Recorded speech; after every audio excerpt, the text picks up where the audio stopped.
What I will say is that certain people who wear the watch make it overrated. What I mean by that is that they bought that watch for a certain reason that has nothing to do with loving the actual watch, loving Rolex, loving horology. They bought it for whatever appearances. They bought it for, whatever. Those are the people who, to me, make it overrated. If you bought the Panda because you loved it, I think that's great. Whether you paid, was it 17 something now or 30 something, it don't matter because you're wearing it for the right reason.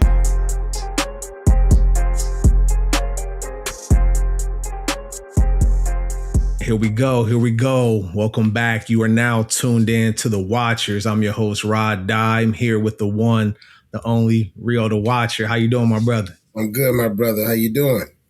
Man, I'm doing very well, man. We have a special episode for you today, man. We have a great friend of the pod, great friend of the show, Mr. Karlos Williams. How you doing today? What up, though? What's going on, fellas? How y'all feeling? Appreciate y'all having me on, man. Thank you for being here, my brother. Oh, yeah, for sure. When I'm going to miss today, I was up early. Let's go. Saturday. I already went to the gym, got to it. You know what I mean? Yes, sir. Yeah. Yes, sir. That's what we like to hear, man. We like to hear. So, man, before we get into it, obviously got a lot to cover, man. We always start with what's on wrist. Rio, go ahead, kick us off. What you got on today? Well, I got on my trusty Furlong Murray Sabia Rosa. You know what I mean? I got this from Time and Tide when they were sold out. Reached out to the UK Time and Tide. They connected me to the one they were building in Soho, and they literally mailed it out when this is supposed to be a in boutique piece. So shout out to Andrew McCutcheon. Shout out to the people there to make that happen for me. So this is like a keeper for me, man. I really love. This is like reminiscence of a vintage Patek. Has a sandwich dial. It's one of my ones that, like, you know what? Like, when I get my Patek, this is the one that got me there because I was super on sports models before this. So, like, shout out to them. That's dope. Thank you. Yeah. When you know people, basically. You basically told us see the plug, pretty much. Basically. Yeah, when you know people, you just put in the call, man. You're not. Yeah, you like you said, you're supposed to go pick it up, but when you Rio. Things happen. Wait, I ain't saying that. I know a guy. I know a guy. I knew a guy at that moment. Yeah. No, what I like about the Furlong Murray though is like it punches well above his weight class, and you hear like collectors that have maybe like 5-figure, 6-figure pieces, and they're still like chasing down Furlong Murrays as well. So that just goes to show, like, when people reach out about it's like certain brands that they can get at certain price points. I mean, there you go, Furlong Murray.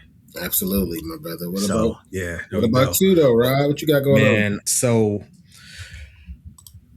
considering, the conversation we had off the rec, I know we kind of went back and forth in a friendly debate as far as what's quintessential. I decided to come with what I consider, the quintessential, Rolex. I just came with Rolex, Datejust, 41 millimeter Everose, the Wimbledon dial.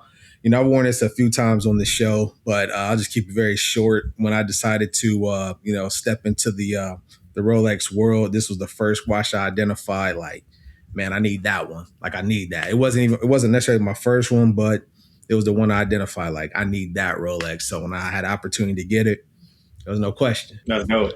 Shout out to the AD out in Pittsburgh for looking out for me. So yeah, it's a beauty, man. It's a beauty.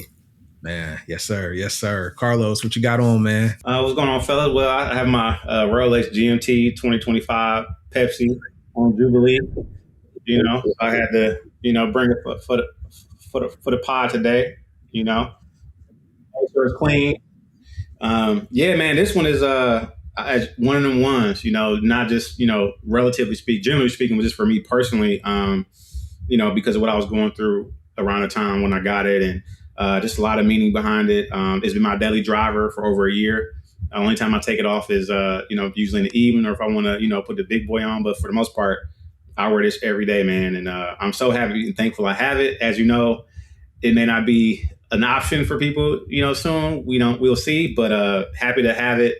And man, it's one of the ones where I'm never getting rid of it, so it's my daily driver and I'm going to probably keep it forever. He said, I daily the Pepsi. I was going to actually pin that for later, but we're just going to address it now.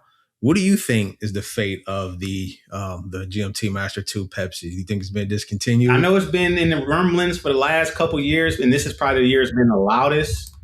I'm gonna say it here. I haven't not said this on social media or any of my own posts, but I'm gonna tell you hot off the press. I have it on good authority for it from at least 3 separate ADs in 3 different states across the country have unprompted. I did not ask them this. They told me this because they saw me with this on, and they say more than likely this is being discontinued this year. And they tell me that not only did they say that, but they also said that they started getting less and less. I've even had 2 out of the 3 ADs, again, unprompted, tell me that this is harder to get than a Panda Daytona. Now, I don't know how true that is, but it coming from an AD, they have no reason to tell me that unprompted or lie to me, so I'm going to take it at face value.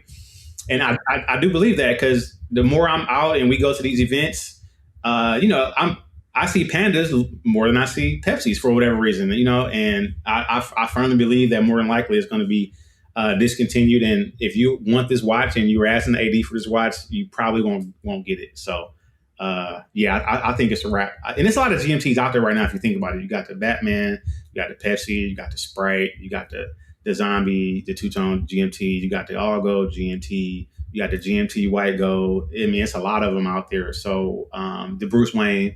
So, why not pull a discontinue on everybody wants and then bring it back with a new movement, which I think is what's going to happen is like they're going to bring it back to someone with a new movement. But we'll see. But I'm happy to have it on my wrist. And and I hope people who want it get it. But I heard it on good authority from 3 separate ADs that it might be a wrap. Yeah. Like I had talked to an AD out at Watches of Switzerland, Cincinnati. And I think I may have shared this on the pod before, but how he explained it to me was that they have a wait list of like 2,500, 3,000 people for this Pepsi GMT, and they get 6 to 8 a year. It's crazy. And that's just Cincinnati. So just imagine New York City, DC, like the largest cities. Chicago, exactly. Atlanta. Exactly. Yeah. And then you see, not that we're going to, not going to, defend the ADs or, their processes, but that just goes to show, like, when you hear that, Rolex makes 1 million watches a year, they're not making 1 million of the watch that you want.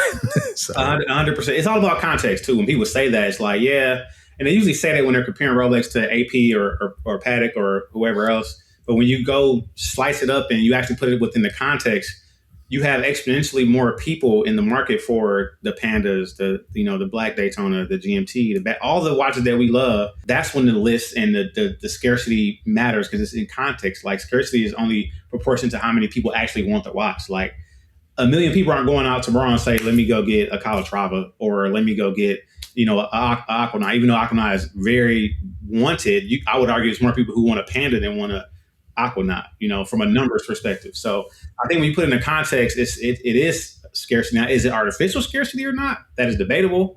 But like you said, it's very hard to get some of these watches. So especially a GMT Pepsi for sure. Well, let's take a step back and just give the watchers that are tuning in with us just an idea of exactly who you are. So who is Karlos Williams? I know you're a tech executive. You're an entrepreneur. You have a budding media platform.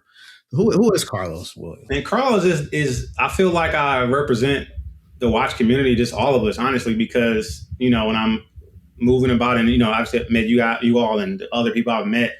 Karlos is someone that you can relate to, someone who didn't just grow up in the watch community or grow up in a certain type of lifestyle, but had to work for everything. And, just good people, being able to come into a room and step into a room as my authentic self, but also be approachable, at the same time and being able to give insight and advice to people who want to join the watch community, who want to join the tech community, who want to join the car community.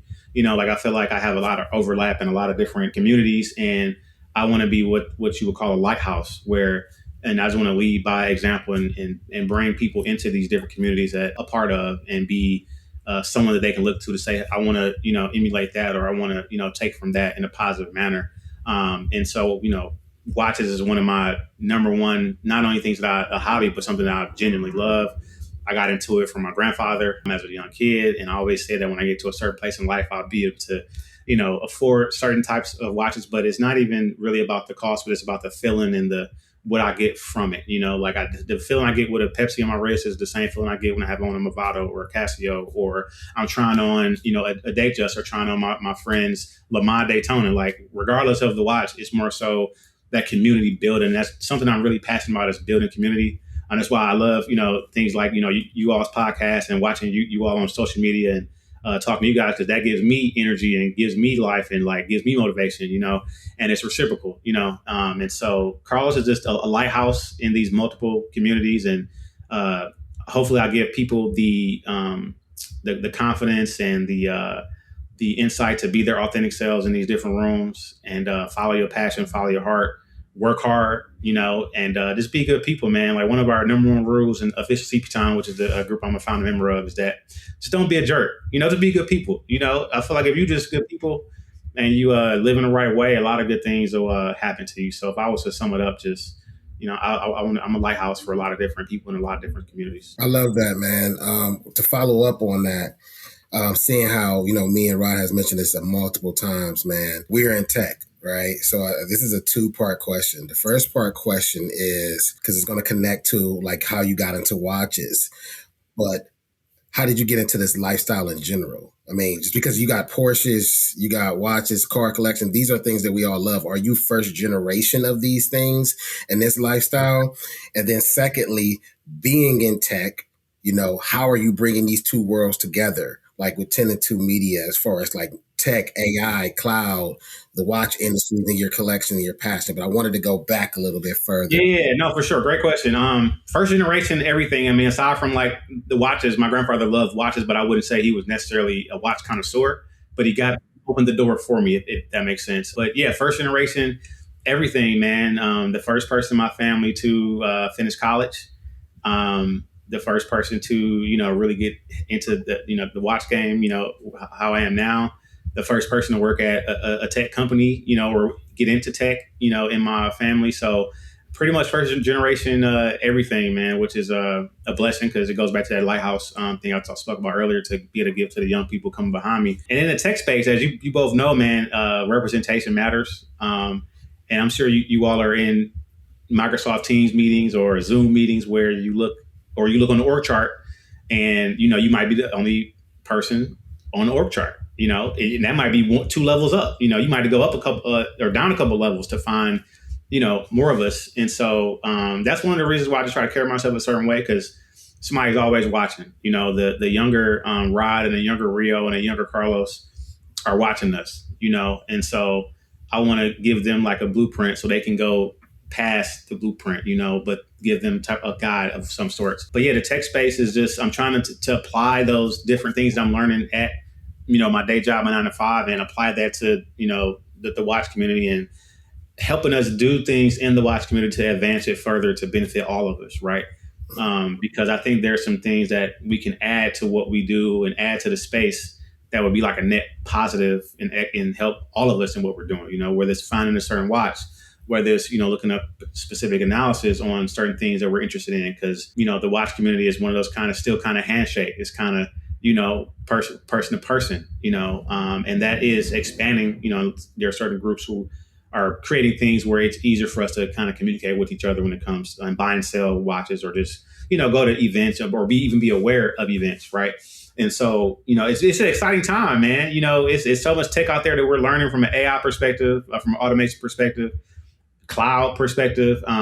It's an exciting time, man. And being like first generation, everything is pretty cool. And, we actually have a group on our Slack, a watch group, which is crazy because it's like 20,000 people in the watch group. And we have one where people just post their watches in there. And then we have another group that's buy, sell, trade, believe it or not.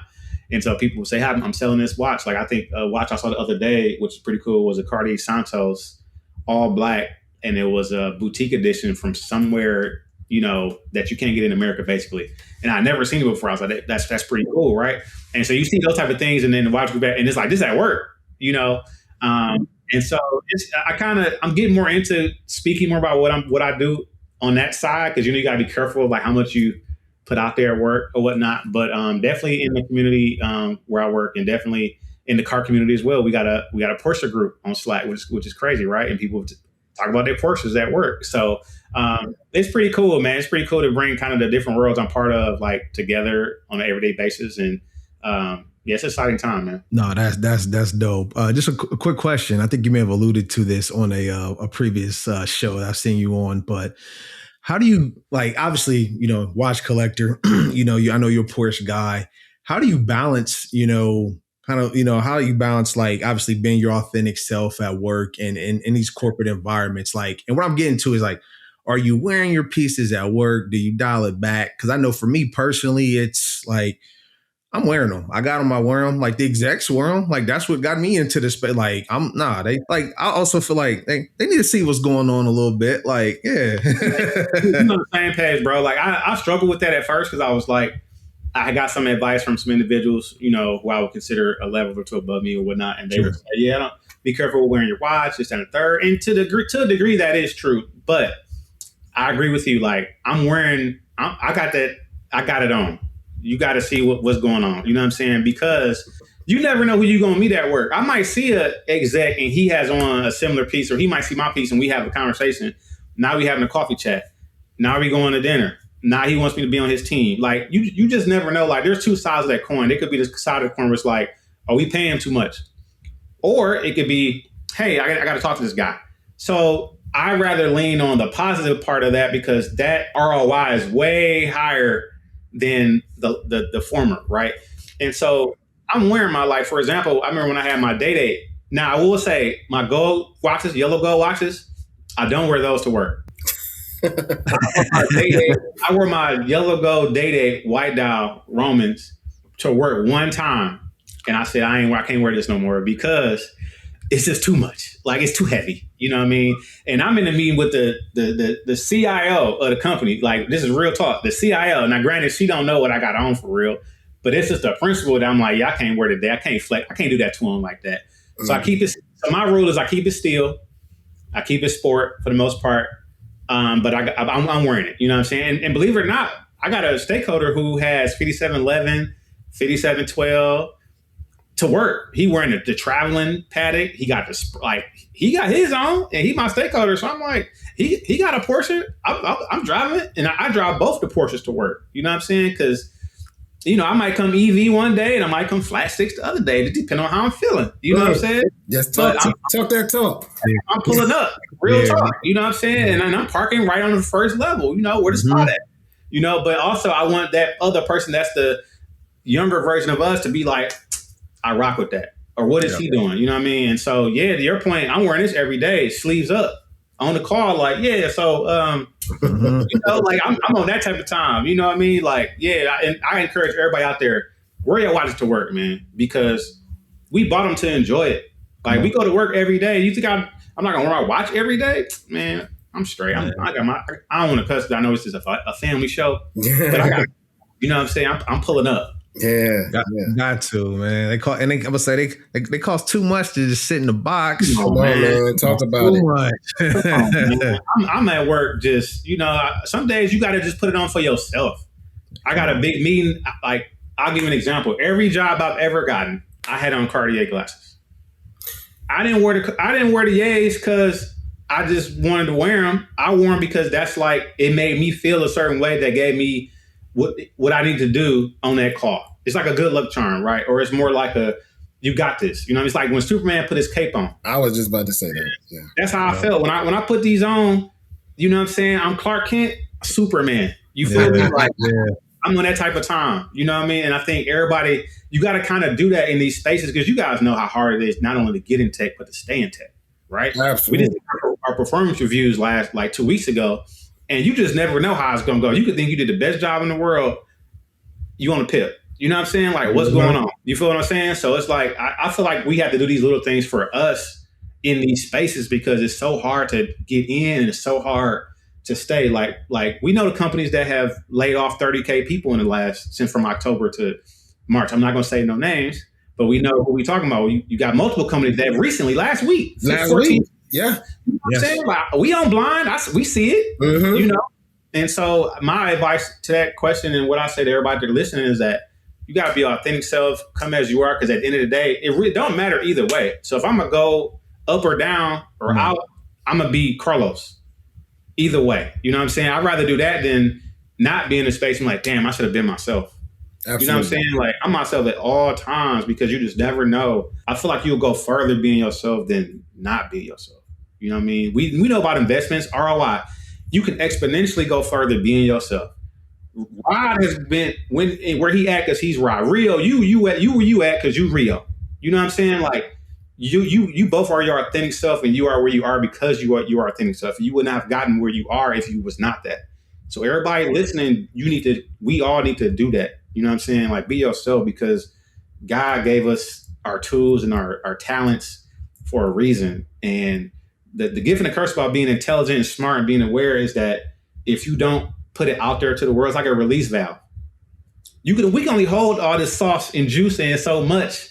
You gotta have a release. And to me, this is like part of that for me is like, I gotta get this out. You know what I mean? Like, they can see it. We collectively gotta get this out for them to see it. You know what I mean? Because if we keep it in, it ain't gonna do what it need to do. Because it's it's always gonna be a flow. It's coming to us. We just got to keep the flow going. You know what I mean? So yeah, I know I went off on a little tangent, but that's really how I feel. I needed you to do that because it kind of transitioned to what I wanted to ask you next. I want to know more about some of the personal pieces right now that you currently have. But I want to know how much have Detroit influenced your personal style? Like just being from Detroit, I see the Cardis, I see the low. Yeah. You know what I mean? Tell me from Detroit without saying you from Detroit. Without saying you from Detroit. Like, how much have that influenced your collecting and who you are? Yo, I can go all day about Detroit, bro. Like, Detroit is everything, man. Like, everything, dog. Like, when you see me, you see Detroit, you see my grandmother, my grandfather, like my family, like, you know what I mean? Like, one thing you learn about people from Detroit that's really from Detroit, we are very passionate about Detroit. We don't let nobody talk about Detroit. It's like that family member that only you could talk about. You can't tell me nothing about Detroit if it ain't positive. You know what I'm saying? Or if you ain't lived there, or if you haven't grown up there. You know what I mean? And from a style standpoint, Detroit has always been in the front. Like, when I go out here, and don't get me wrong, like, shout out to New York, shout out to LA, and all the places that people say people fashionable, shout out to all of them. But Detroit is culture. Detroit is the culture. Because if you think about us in our community, when you think about music, where did it come from? Motown. We talk about cars. Where did it come from? Detroit, Motor City. You feel what I'm saying? So it's so many things that we have either pioneered or have taken to a Carhartt, Detroit. You know what I'm saying? Like, Cartier is like, come on, man. Like, I can see somebody with these on and know if they're from Detroit or not by how they wearing them and how they moving with them. You know what I mean? Everybody that got buffs on ain't from Detroit. You feel me? And I can see it. Soon I look at it and say, he's not from Detroit. But, his buff's real. Or, I can tell if they fake. You know what I'm saying? So from a style, the mink coats, I got the minks right over there, bro. Like, you know what I'm saying? Like, in Detroit, we minked up. My lady got a mink. I got a mink. You know what I'm saying? Like, to the flow. Cadillacs. Gators. I mean, I can go on and on. You know what I mean? Like, it's just the style, the jewelry, the watches, but we put it together. You know what I mean? Like when you see people when they got all this type of designer on, but it look tacky, look goofy. In Detroit, we can go non-designer, still be smooth, or we can put all of it on and be like, oh, he from Detroit for sure. When we boss up and get money, you know what I'm saying? Like, come on, like 7 Mile West Side all day. But Detroit is to my heart. I don't care where I go. I'm Detroit everywhere. I love that. I want to ask you this before I don't want to take over, but I do want to ask this one thing, just piggybacking off of Detroit real quick before we get into the watches. How was the impact of losing D Hasey to the city? I got to have a conversation with him briefly about watches. Everybody used to want to talk to him about jewelry and always Cardis. But on TikTok, I got to connect with him because I noticed he had like a Oyster Quartz Day. And that was his favorite watch. And we had a conversation about how it was underrated and underappreciated and stuff like that. And I found out he passed not too long ago. So what was that impact for Detroit? So it's crazy because I didn't know D Hasey like super well, but I knew enough to where whenever we saw each other, we dapped each other up, you know what I mean? And he was super cool, always showed love every time I saw him. I remember the first, my first kind of gold chain I bought as like an adult, I bought it from Hutch. Right. And D Hasey was up there and, we had a couple of conversations about watches and Cartier glasses. And He was super cool dude. Every time I saw him, it was good energy. It was love. The whole city, rocked with him, and it was just super sad. When that happened, I mean, I think I heard about it like the day or morning it happened, and it's just super unfortunate, man. And he was like especially in the jury community, the watch community, just in Detroit in general. He showed love and he received it. In return, he was good people. So all positive and great things to say about D Hasey. It messed everybody up. It messed me up because I've talked to him multiple times throughout the years, and he's always good energy, good people, good guy. And it's just super unfortunate. Him. Recipes to him and Hutch. You know what I mean? Because Hutch is a staple. You got Hutch, you got Golden Sun. You know what I'm saying? You have those as like pillars and then like the Wacklers. You have those pillars in the jury community in Detroit, and to see that happen, within a multiple year span of Hutch and then him is just super sad. And like, I just don't wish none of that on nobody, you know what I mean? And they had a really big impact in Detroit. Shout out to them and their families as well. Prayers to them. And yeah, D Hasey was a cool dude, man. He was smooth, man. He had it on too. Every time you saw him, he was fresh. You know what I'm saying? Yeah, he was good people. So I want to ask you, what was the first watch that caught your eye? That made you say like, okay, like I really want to like, level up. I really want to, like I said, start getting into the luxury watch space. What's the first watch that caught you? Rolex, Rolly, all day. Like, you know what I'm saying? I probably, it was a day date, I would say. I saw a day date in that presidential bracelet. In Detroit, we call them trophies. You know what I mean? So you consider like a day date a trophy. And like the Rolly was just, I gotta get a Rolly, you know what I mean? And because it's a trophy, man. It's just something about a Rolly. Like, yes, I love Vacheron, AP, Patek, Richard Mille, all the things. But Rolex will always have a space in my heart because that was the first luxury watch that I purchased that I was able to afford. My first, so even though I bought it from Bob's Watches, a 36 two-tone. That was my first Rolex watch. But my first Rolex proper from the AD, two-tone Daytona. The first one. So my first out the gate was a Daytona. You know what I'm saying? And so I was spoiled off top, pretty much. Like it's only so many places you can go from there. You know what I mean? But I have, I've bought multiple Rolexes after that. But Rolex was my first one where I said, I got to get a Rolly. I got to get a Rolex. I don't care what I got to do. I got to get it. And once I got that first big boy job, as I would call it, I knew I had to get a Rolly, bro. And so from now, like, I don't care what watches I get, I'm going to always have at least one or two Rolexes. At least. Got to have a Rolly.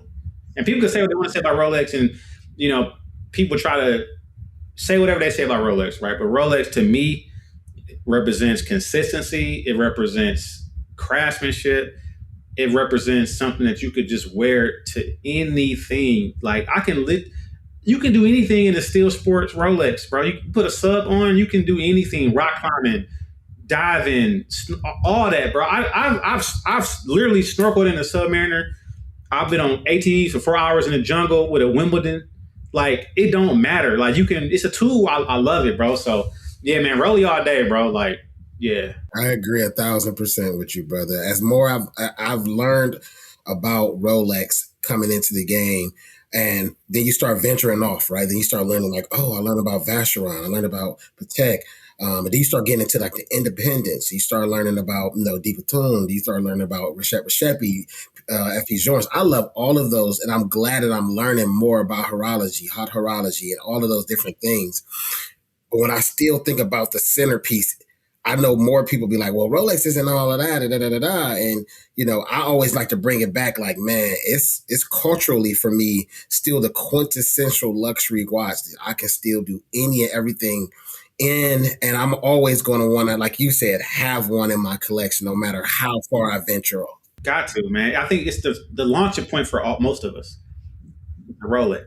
And then you may venture off, but also I feel like you venture off, you're going to always come back too. It's the de facto standard when it comes to watches. And I feel like there's not a bad model like in the catalog. Now, there might be certain configurations that you prefer over another, or you might think, you might feel like the Daytona is like the pinnacle. You might feel it's the Day-Day, and that's totally fine. But as far as like, when you look through the entire catalog, there's not a bad Rolex model. It's really just all preference. And there's something like for everybody. like personally, I know we talk about this. I feel like you'll probably agree as well. Like I wanted to have some wrist presence, and I know that when we start, when we post and we talk about, like the Rolex that we prefer, there's a certain contingent of people that want to keep things like understated and like they love like the Explorer ones and things like that, which is fine. Like I said, because it's a great watch in itself. But like we talked about earlier, like much as they cost, like so I wanted to like I said, I want you to see what's going on. You know what I'm saying? I agree 1,000% with everything y'all just said, bro. Like, it's the standard. To me, it's the, you know what I mean? Like, not only is it entry point, but it's like, there's no bad model. Like, I like the Explorer 2. Like, there's no model that I look at and say that's ugly. Now, I would say it's one that I would probably won't buy, which is a Deep Sea. It's just too big. But it's not because it's a bad watch. It just will fit way more off of my wrist than I would prefer. Yeah. But it's just preference, like you said. But they don't make a bad watch, you know what I'm saying? And you can't say it about every watch brand, I want to ask, so aside from Rolex, what else do you have in your catalog? Well, in your collection? It's funny you asked me that right after we talk about Rolex, because like it's really all Rolex. Okay. If you count my fiance's watch, which I haven't worn it myself, but I'm sure if I wanted to, I could. She has an AP 38 millimeter chronograph, blue dial. Yeah, she got all the sauce, bro. Big dog. Yeah, bro. Yeah. So, but yeah, it's Rolexes and Movado. I still have like my old Movados. I got a Movado diver. I got a Movado chronograph. I got the not tuxedo, but it's like the Movado, which is just straight black dial with the orange gem at the 12. At the museums? The museum, exactly, the museum. So I got a chronograph, museum, diver, and then my grandfather's chronograph, I think it's 33 millimeters, or 31, 33 is an older watch on alligator brown strap, gold bezel. And I don't wear that watch, I just look at it, but that's like a memento that I always like to remind me of like why I'm even like doing all of this. But yeah, man, it's all Rolex, honestly. Well, I want to bring it back to Rolex because you recently got a watch that, I don't want to say recently, but I've seen more recently that you got a watch that I love. And I feel like somebody like me, I would daily, is the Pikachu on Oysterflex. Yeah. Yeah, the Daytona, Rolex Daytona. Listen, see, like I personally am somebody who would daily that watch. It's actually Rio loves the Pikachu. I love it, but God. He loves Rio. Make sure when I see you, I'm gonna make sure I have it, bro. So oh my God, bro! Like, yeah. It's just something about it. Like, it's the perfect combination of like luxury and sport. I see why people like maybe like love the Aquanaut, for example, especially the precious metal Aquanaut, where you get like white gold or something like that, or a platinum, and then you got that rubber strap, but it's just like, it's both sides, Tell me about you acquiring that piece. Tell me about how it felt, because I seen the video, but I want to hear it from you. And then like now you having it in ownership, how's that ownership been for you? First of all, I love that watch. And when people ask me what your favorite watch is, I go back and forth because it's this and the Pikachu. But if I had to pick, it's going to be the Pikachu. And I'm going to tell you why. To your point, I would daily it if I didn't have this. The only reason I don't daily it is because I go to work. I got to go to office. So I don't want to wear it to work. You know what I mean? Yeah. When I'm not at work, I wear it around the house sometimes. I wear my Rollies at the crib. I ain't going to hold you. Like, I wake up and put my Rolex on. And she's like, why you got your Rolex on? I'm like, why not? Like, say I'm on the computer. I got the Rollie on. Like, I'm in sweats in a Pikachu. That's probably my favorite watch right now. And it's like you said, it's the wearability of it. It's the bracelet. I love the technological parts of it that a lot of people don't talk about. It's like the Oysterflex bracelet is like, outside of the Jubilee, it's the like perfect bracelet, especially summertime. Like, it has the grooves underneath. It actually sits off your wrist so the air can come through. It's titanium. It's not going to rip. It's not going to break. It's 18 karat yellow gold, so it pops. The black off the yellow gold pops. It's a Daytona. From a scarcity standpoint, I haven't seen anyone else with it in person. I know people have it. I just haven't seen it in person, like the new reference. I've seen the old reference like maybe 2 times, but the new reference, I have not seen anybody else have it on. And I know people want this watch because it's the Pikachu. And so I love it, man. Like I love wearing it. It's hard to take it off. Whenever I'm stepping out or we're going somewhere, I'm putting that watch on. And I think it's an amazing watch. And thank you, actually, since we're talking about it, I just wanted to bring it. Listen, something about that watch that I love is just what people don't understand, because people go like, "Oh, what's the best chronograph?" And you go like Speedmaster, and you got all these different stories, and I respect it. Don't get me wrong. It's, you know how difficult it is to make a chronograph movement so sleek and so refined. Is it the way it fits on the wrist? The profile, it goes right under the cuff. I had to go get it. You know what I'm saying? Yeah, it just pops, man. Like summertime, when it's yeah, bro. I love it, man. It's like I'm very grateful to have it, and it's arguably the perfect watch. Like if we really want to, it's probably like a top 10. If you had to say what's the perfect watch, I would put this on that list. I mean, you could debate on what the perfect watch is, and it's very difficult to say because there's a lot of different watches we all love. But like, it would be hard for somebody to say like, I wouldn't wear this every day, or I wouldn't want to. You know what I mean? Like, it just checks all the boxes. Like, for example, like I love a Panda. I love a Panda. Like everybody wants a Daytona, right? But this literally checks all the boxes, all of them at the same time, of a Panda and more. It's precious metal, it's chronograph, it's Rolex, it's on Oysterflex, and it's a Daytona. You know what I'm saying? A new reference. You know what I mean? So it's like, yes, yeah. I still want a Panda, but I'm not like pressed, if that makes sense. One of the things we talk about is like we see like the price of the Panda on the secondary market, and people are paying precious metal prices for steel, and it's crazy. Unless that's the one, like we say, like, unless like you want one watch. If you want one watch, you don't plan on collecting like real, like just go buy it.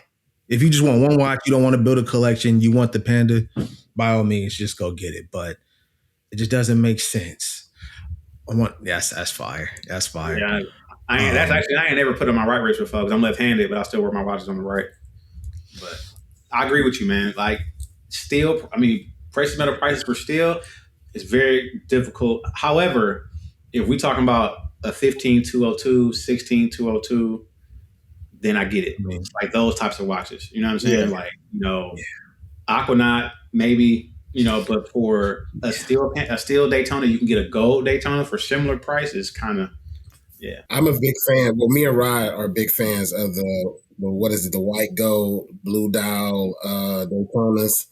And we were just looking at it on the secondary market, like, okay, you could probably get something between 39 to 40, 42. And right now, where the white Panda Daytonas is around 39,000, and it's like I can't see myself just putting my watch head, my illogical watch mind to the side. The logical theory was like, why would I pick the steel like model over the gold price? It doesn't make sense. It don't, man. It don't. And I'm actually looking at it right now. Like it's averaging probably like between 36 and 39 for a Panda, depending on where you get it. And that's just hard to do, bro. Like I don't see me ever doing that. I mean, I'm more likely to get it retail anyway. So it's like, for what now? Like, I'll give you another watch that I think this is probably number one on my list right now, or top two. White gold meteorite Oysterflex Daytona. Oh, I want that. You want that? We want that. That's her number one watch, so she probably will get it for me.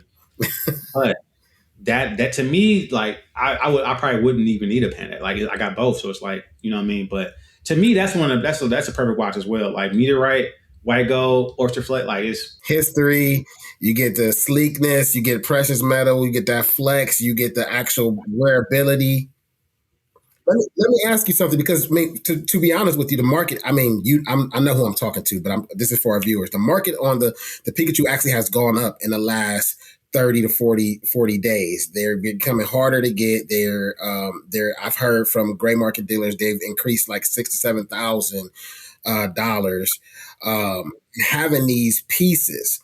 Now, looking at where you are going moving forward, like, how does it feel that you have the luxury that you have a spouse who's into watches, and you guys are working as a tandem right now? Because you said, like, that's incredible. Like, it's pretty cool, man. I'm not gonna lie to you. I got her into the kind of watch community, and she's like a force within herself. When she walks into a room, like they looking at her, which is great. I love that, and they're looking at what she has on her wrist, with her AP, and it's cool because I guess somebody I can share it with every day. You know what I mean? Like sometimes she has to tell me to get off the computer because I'm looking at watches all the time. But we do it together. We go to these events where 9 times out of 10 we're going together. And she's working the room and talking to people, and we're talking to people together, and they see what I have on, they see what she has on, and it's just super cool. When we go into the AD and they first name, it's just a pretty cool thing. So like I recommend like everybody out there who has a spouse, this is a great habit to do together for a lot of different reasons. Because she can get her own watches and I can get my own watches, but I think when we both want watches or similar watches, or sometimes it might be easier to get two watches at the same time versus one. Like, hey, you want to get this and that, cool, versus trying to get them separately. You know what I mean? Because that is a thing. You know what I mean? Like the his and hers. And so that definitely does help with certain watches, like whether it's a date just, or if it's a date just that's like a mother of pearl with diamonds on it, or a green, diamond set, stuff like that. Like I want a diamond set watch at some point, Rolex. Personally, because I think I know they do the best diamond sets of all. I agree. The best. They're using VVS1 internally flawless white diamonents. Like the giraffe, the blue obsidian joint, like the rainbow, like that. Hey, yeah. What did he say? Those ain't Rolex diamonds. Like, come on, man. Come on. Rolex diamonds all day, but it's pretty cool, man. And I'm glad I get to do this, with her and vice versa. And that's amazing. It's pretty fun, man. That's a spin history cheat code too, because it's like you can get a couple of pieces, you get a couple pieces, and get a. Oh my God, they built it. We a family unit. Where my panda? Do this real quick.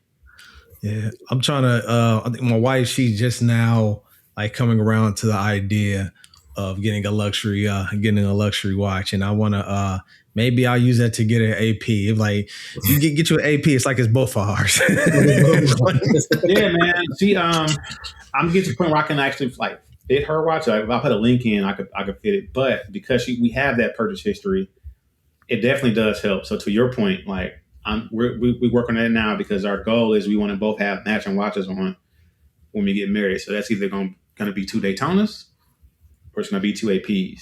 And so we were working on that right now because that is the goal. I love it. Or if it really work out, we can do Daytona during the wedding, AP at the reception, or vice versa. We're trying to come like that.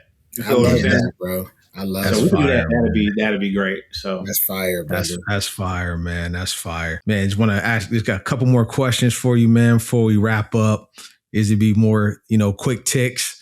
So, what's in your from your perspective, the most underrated Rolex? Most underrated. That's hard because I love all of them. Let me think for a second. Most underrated Rolex. 2 watches come to mind. 2. I'm gonna go Yachtmaster. Underrated, especially the steel titanium rhodium dial joint. I think that is with the blue GMT. That watch got a lot going on, but it's like packaged extremely well. You getting titanium bezel, you getting rhodium dial with that blue accent is crazy, and it wears very well on the wrist. And even if you go to the white gold Yachtmaster on Oysterflex, is underrated. Like you get a lot of watch for 30 band. If you go obviously gray, it's under retail, so that's a lot of watch. White or yellow gold, that's a lot of watch for the money. But the steel version is cold. You know, so I would say that's very underrated. If I had to say another watch was underrated, this might be controversial because I think it's a dope watch. I just think Rolex priced it wrong. The 1908. I think the 1908 is a very nice dress watch. Gold on Satimo. I just think the price point is where you lose people. Mm-hmm. You know, because you can get a lot of different things at that particular price point, but the watch itself, open case back, like, come on now, like. I prefer it over the base, like Calatrava that everybody kind of goes for.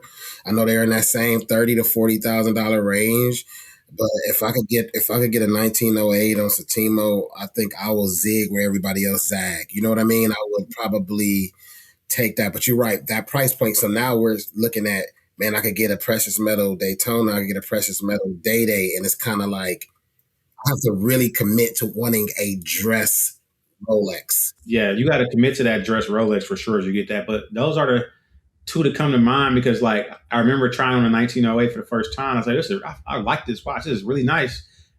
But at that price, it's just other stuff that I would get over that. You know what I mean? Even the Calatrava, like, I mean, if you had both of them in front of you and they said, which one you want? Are you going to go Rolex or Patek? You know, at the same price, that's kind of hard from a dress watch perspective. You know what I'm saying? Like, you know, that's going to be very difficult. You know what I mean? And I'll give you a third one too, because this is on my mind too. Those are top two, but the third one is Explorer 2. I think that I love that watch. Like, the Explorer it's a great watch. You can do anything in it. I mean, you literally can go climb Mount Everest in it if you wanted to. GMT hand, the orange pop. I personally like the black dial a little bit more than the white, just because of the contrast. You get the hours on the dial. I mean, on the bezel. I think that's a pretty dope watch to have a GMT Explorer durability. You know, so those would be like my top 3 underrated Rolexes. Like if you wanted to get something that was like off the beaten path, I would say it would be those. And honestly, that all yellow gold 1908 is crazy in person. Crazy. I seen the black dial one in person on the Satimo, and I was just like, it's crazy, right? How beautiful it is. Yeah. Yeah. I think it's just the price point that get people. But you got to really just want that particular watch for it to make sense. Yeah. But highly underrated. And I would not be surprised if they come out with another version of it or change something to make it more of a better value proposition. Because I think at the end of the day, buy what you like, but don't be stupid. Yeah, I'm hoping that they add a moon phase, like the Cellini moon phase. Exactly. That's where I was going. If they do a moon phase or add something to it, then that's like, all right, like the technology is there. The new technology that they put in these watches, like the Landola, for example, like that's, if you look at the actual technology of what they're doing, people complain about Rolex, oh, it's not high horology, this, that, and the third, but it's like, you clearly didn't see what they just did in this movement, bro. Like it's brand new. They created something that was not there before, you know? So I think that's like a misconception when people talk about Rolex, and it's like, nah. 18 patents for the movement for that Rolex. And I think people will hopefully give them their just due when it comes to innovation from a movement standpoint once that movement starts making its way down the other lines. If you start making that movement, now that movement is inside of the GMTs probably next. If that movement is inside of the Submariners after that, then people can have more access to that and understand and appreciate it. I think because they can't touch land dwellers right now, maybe after watching Wonders, they'll be more accessible, at least the white dial steel models. But right now, they can't even appreciate it because it's, you know, they haven't experienced it, but they've done some work on their movement. Yeah, Land Dweller is nice too. I think, I mean, there's a couple of things I would change if I was in the room, but overall, in person, crazy. You know what I mean? And it's also hard to get. I haven't seen a 41. I've seen some 36s, but I haven't seen a 41 in person either. So it's like, you know, integrated bracelet. Yeah, it's crazy. But I want to ask y'all, what's y'all underrated? Like, what's the underrated ones for y'all? I'll go ahead and kick it off. So I'll say the most underrated for me, I'll definitely say that white gold Daytona with the blue dial. Like, I just think it's fire. I just think it's fire. I'm like, man, like that's one I haven't seen like in the wild. I'm like, man, they're really sleeping on that. So I definitely think the Yacht Master just as a model is underrated. The one with the blue dial. Obviously, I love the blue dials. As far as model, I've said this on a previous episode, but I like the Air King, honestly. And I know that's like very foundational for Rolex, but like I just like it. Like and like when, like a lot of people like, they love like the Explorer and this and that. I just think it's the Explorer. It's has more wrist presence, has more character. I don't know, I like the Air King. That thing is dope. I ain't mad at that. Yeah. So that's where I would go. Yeah, real quick for me, I think, just piggybacking off of Rod, I like the slate rhodium dial with the Tiffany blue stamp, Tiffany blue secondhand Yacht Master. What I like about it is it has like the case sizing of a Datejust. It's super sleek, and then it's like a posh Submariner, right? And I like Submariners, and I know it's like a two watch, but I'm more of a like if I did everyday carry stuff, my stuff would be like luxury version of that.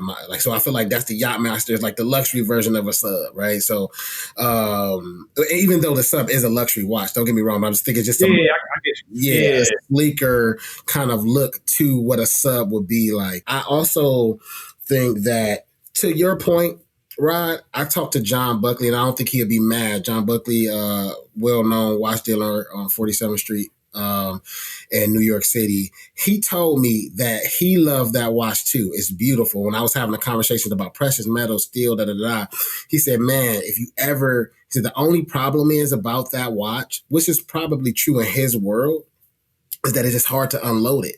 Like once you get that piece and you spend your money for a white gold blue dial Daytona, just make sure that's the watch you want, because when you'll love it and you'll pick that one for personal, what you like in your heart. And that's from the collector standpoint.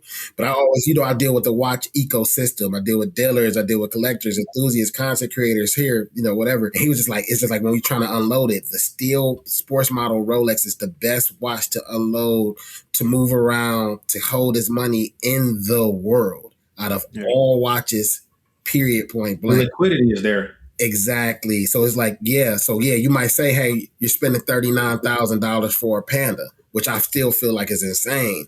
But he said, guess what? Since it came out in 2016, it's only increased.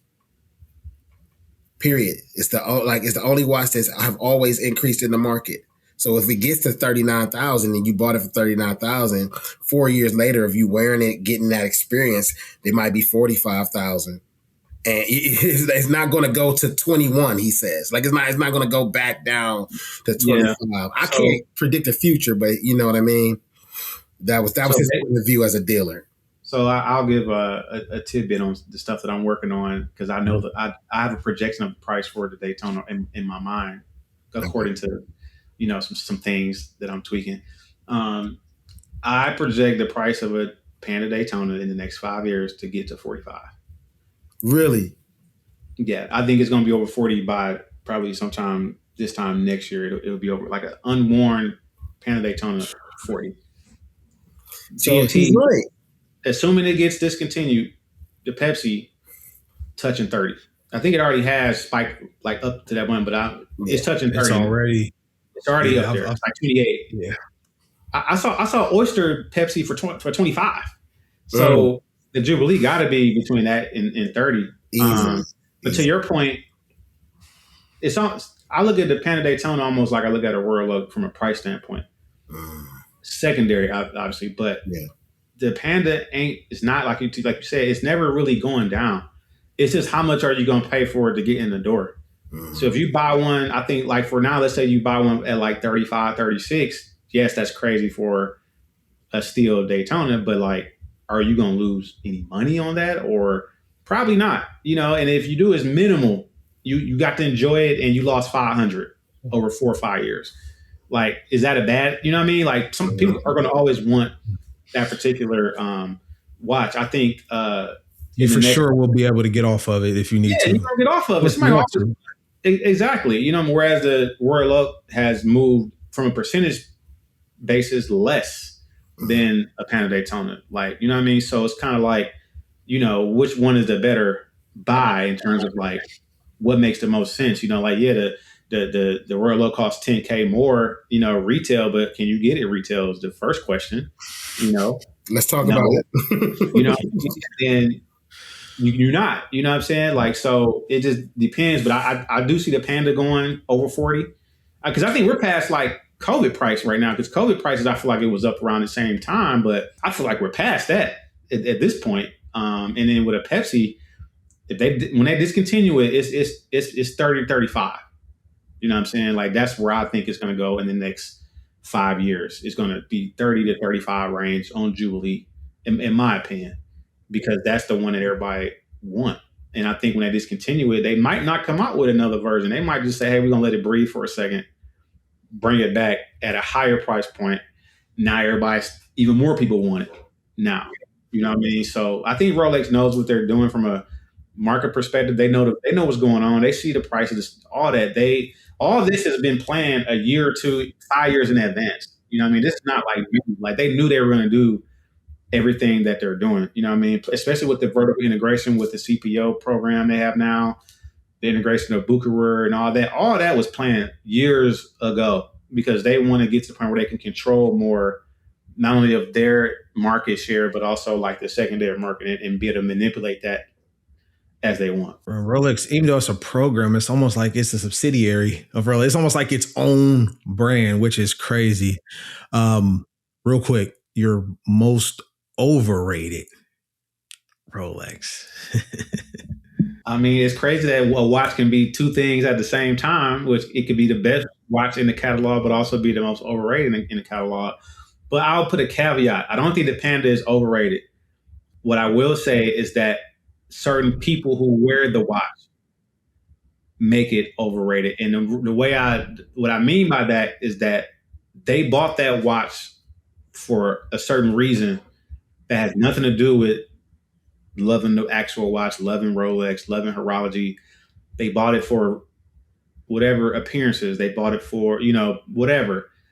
Those are the people who, to me, make it overrated. If you bought the Panda because you loved it, I think that's great. Whether you paid, was it 17 something now or 30 something, it don't matter because you're wearing it for the right reason. It's the people that are not wearing it for the right reason who rub me the wrong way and who make that like, yeah, Panda is cool, but like, I got this on, bro. Like, come on, man. Like, what are we talking about, dog? You know what I'm saying? Like, but I don't want to have that type of energy unless you are exuding that. You know what I mean? Like, I always lead with love. It's all good. But if you come on some other, it's like, relax. Like, you got a Panda. It's cool. I'm happy for you, but you got to relax, bro. Like, you're doing too much. I love Daytonas, period.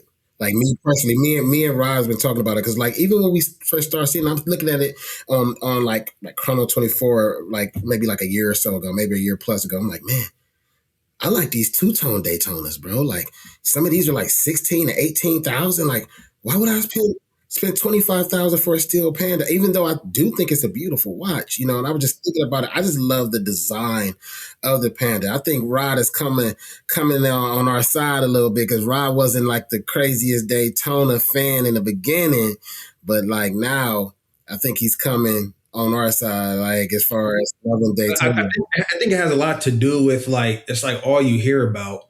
And it's just like Panda Daytona, people going crazy, people paying double MSRP. And it's just like, I don't know, like once everyone, like when I see a lot of people going right, like sometimes I just want to go left. Like it's just like, and like great watch. Like I said, when I, said like in the Rolex catalog, like it's one of like 5, like 10 out of 10 models in my opinion.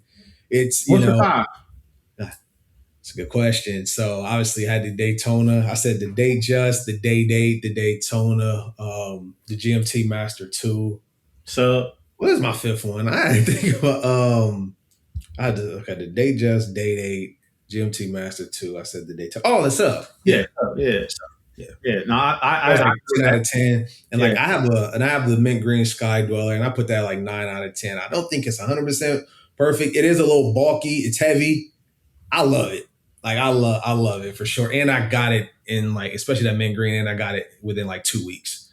Oh, that's crazy. Yeah, that green is tough. That's a sleeper low key. I think any Rolex with a green dial is like Yeah. You know what I mean? Because Rolex green is just, it hit different. You know what I mean? Whether it's the deep green, the ombre green, or that mint green, they all go crazy. You know what I'm saying? Like, so I rock with that. And to your point, I tried on before I got my Pikachu years ago, I tried on a yellow gold black dial Sky Dweller Oysterflex.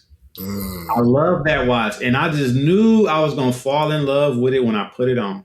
But to your point, when I put it on, I felt like it was just a little bit too bulky on the wrist. It's heavy. And I love it. Like I love Sky Dwellers, and I love looking at them on other people. Like I appreciate them. That makes sense. Like Yeah. I got a couple homies that got Sky Dwellers, and as soon as I see it, I'm like, I always got to try it on because I want to like love it. I want to love it.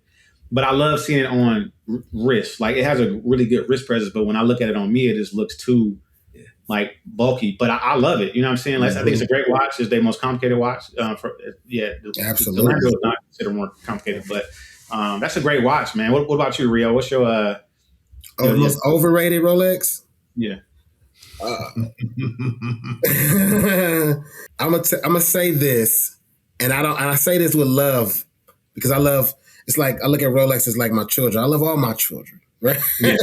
but there is one watch that I do think is low key overrated, and I would have to say it's the Rolex Explorer 1. I understand that people have it as like, the ultimate Gata watch. We say, yeah. So I say the Rolex Explorer 1. I know a lot of people got it as like one of the ultimate Gata watches or whatever. I understand the history behind it. I do know the real conversation with the Smiths watch. Like, Rolex was just on along with the journey. They wore the Smiths on Mount Everest, but Rolex is just a better marketing. And they just attacked the conversation way better. And I respect that. And the other one I would say is a Rolex Submariner no date. Now, the reason why I'm saying that is not because I think it's a bad watch, not because I think that I think people like, the Submariner no date is way better than a Submariner with a date. And that's where I think the argument is for me, because I feel like the date is a part of Rolex history. And when you see somebody across the room, how do you know if they just have on a black watch because the Submariner has been duplicated for so many years? But when you see that date function on it, where you see, you know what I mean? You can see that shining from across the room. That shines just like the ceramic on the bezel. You know that's a Rolex. So it's not that I think the Submariner no date is overrated. I think that when people try to compare it to the date, you know what I'm saying? The date Submariner, I feel like the date Submariner is classic, bro. Like that's just my personal opinion. I don't disagree. I do think the no date looks more symmetrical. Like it looks more like personal standpoint. But to your point, the Cyclops is quintessential Rolex. So it's like, but I also think it depends on like if you have a date just or not. If you've got a date just with a date, you don't need it. You don't need a Submariner. You know what I'm saying? Then you might just get the no date. But I get what you're saying. I don't know. I don't know if I would call the sub overrated. I think it's arguably, I don't want to say it's the perfect watch, but it's close. I don't think there's not a watch that owns its category or defines its category more than the sub. Where like people will call other dive watches Submariners. Like, no, Submariner is the Rolex. It's a Submariner, bro. Like it's not. Even like in Daytona, obviously is like the pinnacle of like chronographs, but like there are other like fire chronographs. I feel like most dive watches are derivatives of the Submariner. And it's not even like the first dive watch. It just owns its category in that way. And right. I just want to know, like, just final advice for the new collectors, seasoned collectors, and, just some, your final thoughts, at the industry. Be your authentic self. And no matter what space you're in, take up space, be your authentic self.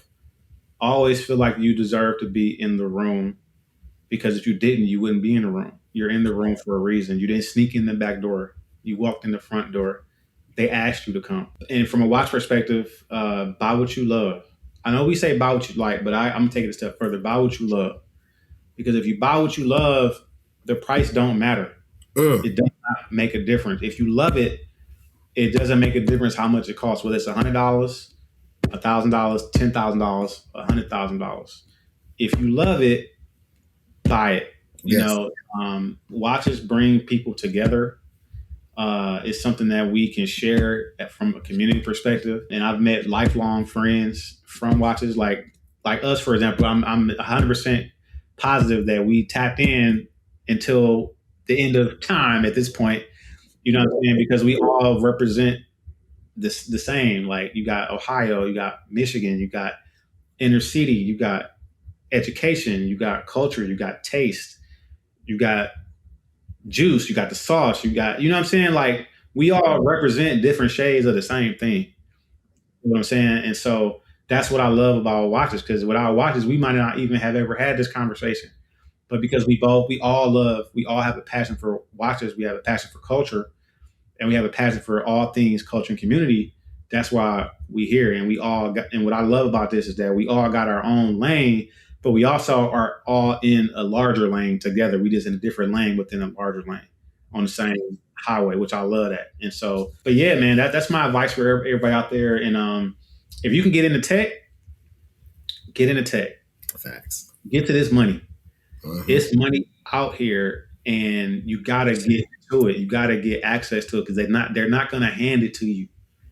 You gotta figure out a way to get your foot in the door. If you are not learning AI, please, please, please, please, please learn AI and become AI fluent, because the question in the future is not going to be where you went to college. Is going to be part of it. It's not going to be just where you went to college. It's not going to be where you got your degree from. It's going to be how fluent are you in AI? How much do you know about AI? What can you do with AI? How can you leverage AI in this role, in this position? If you are not learning AI, you are behind. We are all behind. We are in AI. I'm in AI space right now.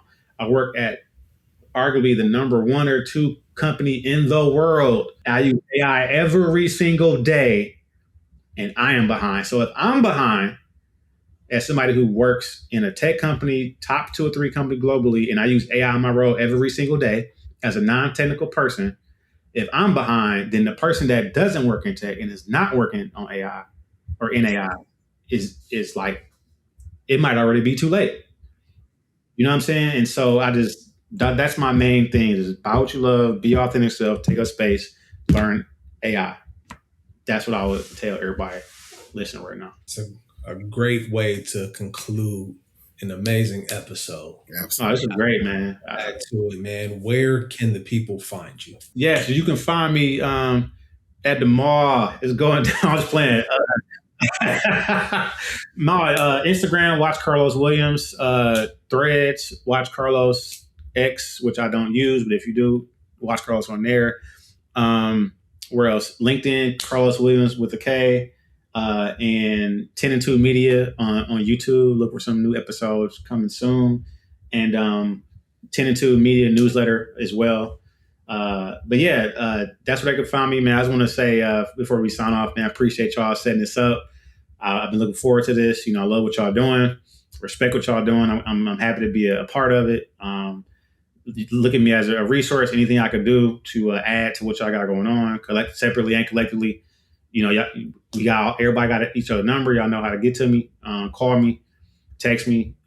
Really love what y'all doing, man, and glad to be a part of it. Had a great time today.